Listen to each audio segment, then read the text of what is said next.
मैं भी देखता हूँ कि तू अबॉर्शन कैसे नहीं करवाती है। हे सिरी, कॉल पुलिस। हेलो,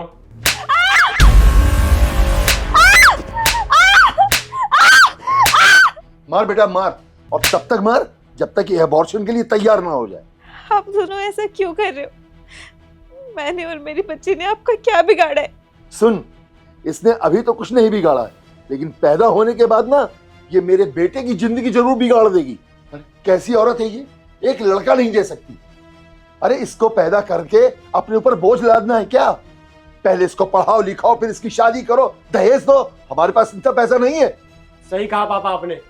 और तू भी तो अच्छे से जानती है ना कि मेरी इतनी कमाई नहीं है कि मैं इसका भी खर्चा उठाऊं।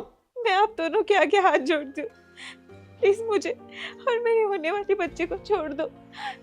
मैं आप लोगों से पूरी जिंदगी एक फूटी कौड़ी नहीं मांगूंगी। बाहर जाकर खुद काम कर लूंगी, खुद अपनी बच्ची को पाल लूंगी, इसका खर्चा उठा लूंगी। तो तेरे कहने का मतलब है कि तू काम पे जाएगी, हमारी और ना कटवाएगी? हाँ बेटा सुन, तो इसको छोड़, इसको उठा यहां से और डॉक्टर के पास लेके चल, इसका एबॉर्शन करवाते हैं। नहीं तो एक काम करता हूँ, डॉक्टर को मैं घर बुलाता हूँ। नहीं पापा, आप टेंशन मत लो, मैंने इस चीज का इंतजाम भी कर लिया है। अगर इसको बाहर लेकर गए और गलती से भी इसने अपना मुंह खोल दिया तो बहुत बड़ी दिक्कत हो जाएगी। बस आप थोड़ी देर वेट करो। चौहान, ये नंबर ट्रेस पे लगवा। आयुष, तुम तो मुझसे प्यार करते हो ना, तो फिर क्यों ऐसा कर रहे हो? प्लीज हमारी बच्ची को दुनिया में आने दो। देख, पहली बात तो इस कलंक को हमारी बच्ची तो बोल मत। और अगर तुम मुझसे इतना ही प्यार करती है ना तो एक काम कर, इस बच्ची को पेट में ही खत्म कर दे और अपना प्यार साबित कर दे। आयुष, तुम क्यों नहीं समझ रहे हो? मैं भी तो एक लड़की हूँ ना, और तुम्हारी माँ।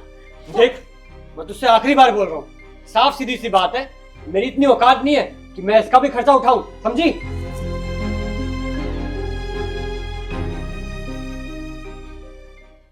तुझे पूरा भरोसा है ना कि ये दवाई अबॉर्शन में काम आएगी? अरे हाँ भाई, मुझे पूरा भरोसा है। और तुझे तो पता ही है कि मैं मेडिकल कॉलेज का स्टूडेंट हूँ और इतनी नॉलेज तो मैं रखता ही हूँ। फिर नेक काम में देरी कैसी? आजा। आयुष प्लीज ऐसा मत करो, पापा जी बोलिए ना। चलो। आयुष नहीं। बेशरम आदमी, तुझे जरा से भी शर्म नहीं आती? अपनी औलाद को मारने चला था। अरे नहीं इंस्पेक्टर साहब, ऐसी कोई बात नहीं है। वो मेरी बीवी की ना तबीयत खराब थी तो बस हम उसको दवाई खिला रहे थे। आपको कोई गलत फहमी हो रही है। दरअसल बात ऐसी है ना इंस्पेक्टर साहब, मेरी बीवी की दिमागी हालत ठीक नहीं है तो हमें उसे ऐसे पकड़ के ही दवाई खिलानी पड़ती है ना?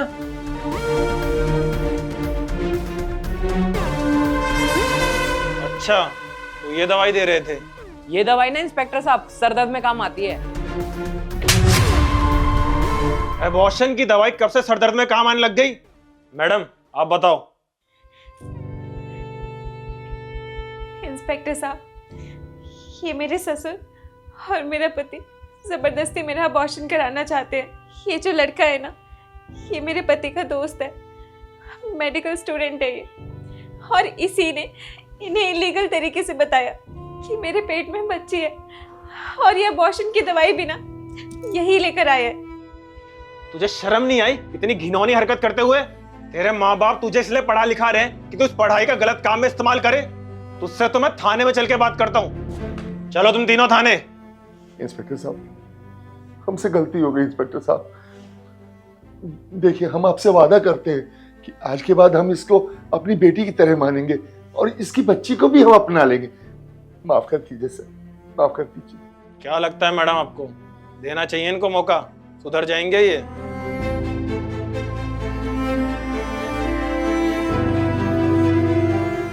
मिल गया तुम तीनों को जवाब? पुलिस की गाड़ी नीचे वेट कर रही है। चलो तुम तीनों थाने।